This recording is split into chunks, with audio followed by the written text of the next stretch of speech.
Sigma Alpha Epsilon, celebrating 150 years of excellence.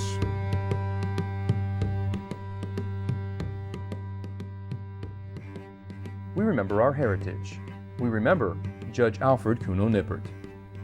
Judge Nippert grew up in Germany during the Franco-Prussian War, and he would always remain loyal to his homeland and his heritage.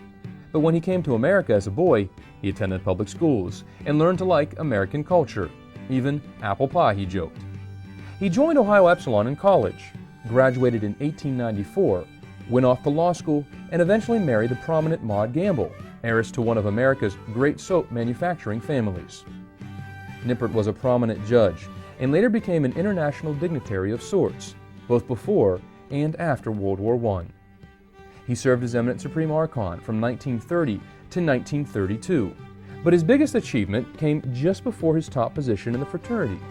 Our members may associate the LaVere Memorial Temple with Billy LaVere, but truth be told, it would not be here today had it not been for Nippert.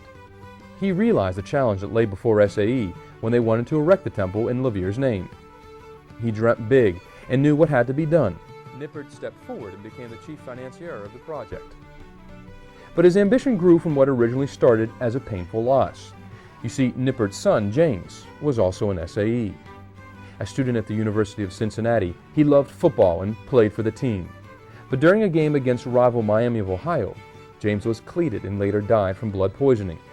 The Nippert family suffered tremendously, but they took their grief and reconstructed it, literally.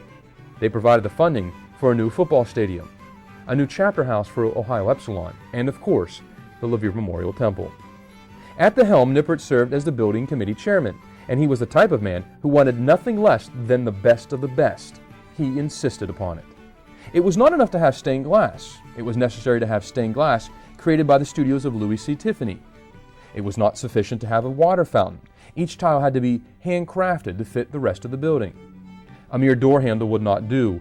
Each piece of hardware had to be created to reflect the strong heritage of Sigma Alpha Epsilon. His persistence and attention to detail was the singular force that gives the temple much of its individual character, even to this day. There's more. He sought out the best muralist he could find by personally bringing him from Germany. He traveled to Evanston every weekend during construction to check on the work. And yes, he had his share of arguments with the architect about each stage of the project. What can be more SAE than that? But for all his meticulousness and care in planning, we have the final product. The memorial, the office, the one-of-a-kind landmark on the shores of Lake Michigan. Hundreds of people pass through its doors each day, and although many men made its completion possible, none could claim the responsibility more than Nippert. For the completion of the LaVere Memorial Temple and the James Gamble Nippert Memorial Lodge, Sigma Alpha Epsilon remembers our brother, Judge Alfred K. Nippert.